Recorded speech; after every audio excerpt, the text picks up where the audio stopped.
Web cassette के माध्यम से, जिसको कि संयोजित किए हैं हमारे आदरणीय मोती जी, जिनका अथक प्रयास से भोजपुरी धमाका नाच कार्यक्रम के माध्यम से हम अपने कलाकारों के बीच आप सबों के समक्ष उपस्थित हैं।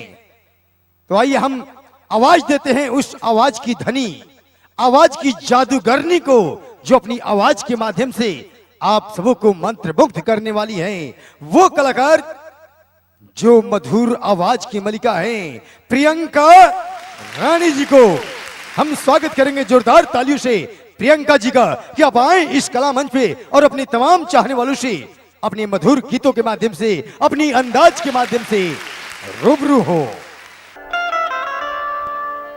गलबा गोरे गोरे मस्ती पोरे पोरे, गलबा गोरे गोरे मस्ती पोरे पोरे, कली का चिनार बनी हो ए बाबू, अब ही कुंवार बनी हो ए बाबू।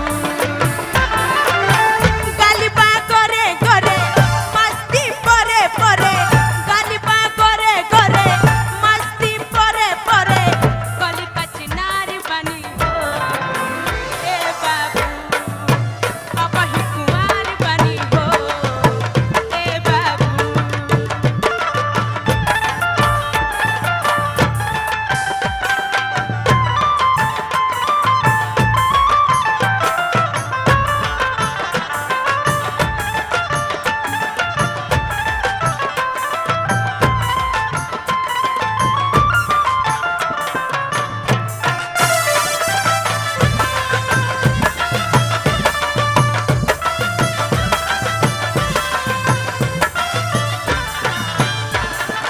ढेर लोग होई जाले देखते दीवाना, के करा से मिल कर के करा के माना।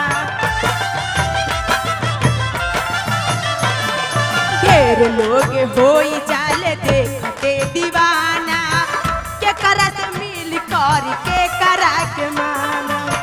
चेहरा हसीन बटे मीठा नमकीन बटे, चेहरा हसीन बटे मीठा नमकीन बटे, चीज रसदार बनी हो ए बाबू, अब ही कुंवार बनी हो ए बाबू, अब ही कुंवार बनी हो ए बाबू।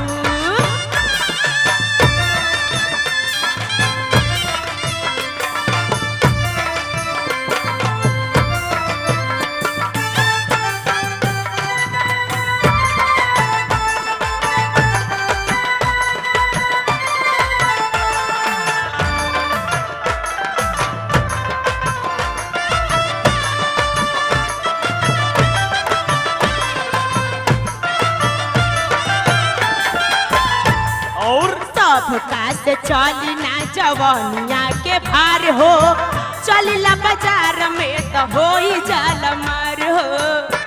जिया जिया गोरी जिया, हाँ सबका से चली ना जवानिया के भार हो, चलिला बाजार में तो हो ही जाल मार हो। और भिसकिया राम बनी नजम न कम बनी, भिसकिया राम बनी नजम न कम बनी, चीज तैयार बनी ए बाबू, अब ही कुंवार बनी हो ए बाबू।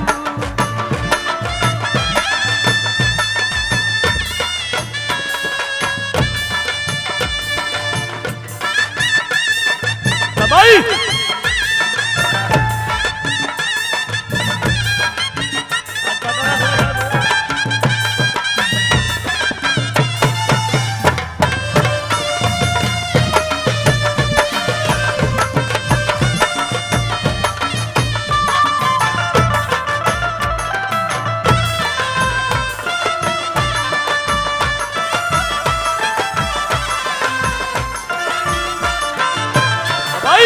कब खुश पाकर हमके अपन बना लो, बनी तैयार कोर्ट मैरिज करा लो।